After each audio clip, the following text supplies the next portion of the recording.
Hello, it's Ashley here from Paper&Twine and welcome to my channel. Welcome if you're new here, welcome if you are a returner. You've been very patient with me putting up with my 31 days of Christmas crafting. I know lots of you aren't watching, but I've got my little core of my little merry band of crafters who are regularly tuning in and tell me they're enjoying it, so thank you for that.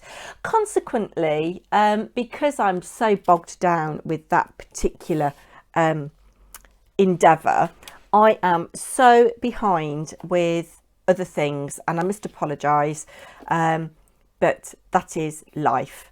I've just realised I've forgotten something, so just bear with. Sorry about that. I will keep this short because today's crafting video was quite a beast. Yes, so this month's challenge for the art journal challenge was child, and that did stump me. The go-to, I think, for a lot of people was using Tim Holtz paper dolls, but I have already used paper dolls twice, or maybe even 3 times actually. Let's just have a quick flick through. I know I haven't done my summer page.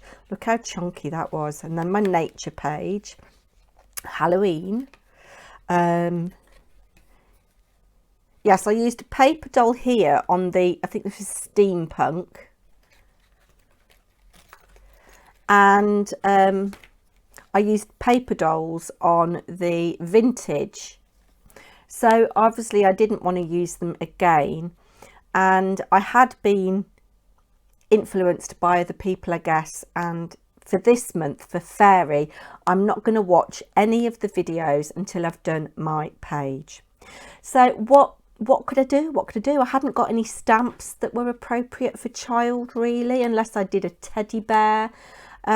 So it was a case of looking at paper really. I did think, shall I use a bit of a vintage Winnie the Pooh illustration and colour it in and stick it on a page, but the dimensions of the illustrations weren't quite right. So I had a trawl through my paper stash, excuse me, and I found this from Graphic 45. I've had a very long time, which is called Precious Memories. And it's got lots of child images in it. But the thing that really caught my eye was this sheet, which had got all of the nursery rhymes on. And it's got pat a cake. I remember all of these from my childhood. And I am gonna waffle a little bit here because, you know, child makes me think of my childhood, and my dad used to play nursery rhymes to me and I would sing them. He played the piano. We were babysitting a baby grand piano for some friends of ours who moved down from Grimsby to the Cotswolds, and when they moved they hadn't initially got room for the piano.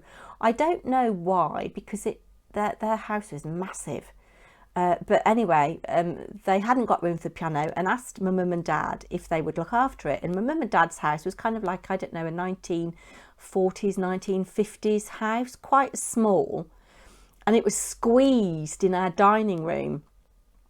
And I remember being tiny and it seeming really big, this baby grand piano, and I'd play games underneath it. And my dad used to play the piano every day, self-taught, he never had lessons. And I'd be lying in bed and he'd be playing, and I'd shout down, play that one, play that one. But as I say, he used to play nursery rhymes to me and I would sing them. And I learnt to play by ear by picking out tunes on the piano myself. So I remember Rockabye Baby on the Treetop. There was I'll have to see if my dad still got it, the actual nursery rhyme music, sheet music. It was a beautiful book. And I do remember the Who Killed Cock Robin. That always used to make me cry, and I'd sing with a little quaver in my voice. But Twinkle Twinkle Little Star and Pat a Cake are lovely, aren't they? So I thought, well, I want to use that somehow, and I had a little flick through, and this is the page that I've come up with. So I've just got all of those little bits of nursery rhyme there. I've made it into a little pocket. with a tag in, and we'll look at that in a minute. And I've backed it. I mean, you can't see. I've done a woolly Steph in some respects. You know, she spends ages doing backgrounds and then covers them up. I did a background with salvaged patina, which you can't see. You can see a little bit of it there and a little bit of it there, but I've covered it up. And I've just taken 2 of the cut aparts and a little scrap. These are all little scraps that I've just added to give dimension. And we've got sugar and spice and everything nice, and snips and snails and puppy dogs' tails. That's from another nursery rhyme, isn't it?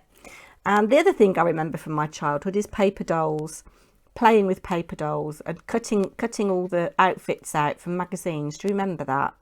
And this was like just a little sentiment strip, snips and snails and puppy dogs' tails. That's what little boys are made of. And then on the reverse, sugar and spice and everything nice. That's what little girls are made of. And yeah, I've just made the little tag, and I'm popping it in the blue way because I like the blue, and I've edged the tag with salvaged patina and just punched a little hole and put some of my silk thread, which picks up this kind of pinky colour. So yeah, all that needs to be done now is to stick this in my little book. So let me know what you think. A very, very, very late Lucy for this one. I'm hoping I'll be a little bit more organised for the next one. Thank you so much for watching, everybody. Take care. Bye now.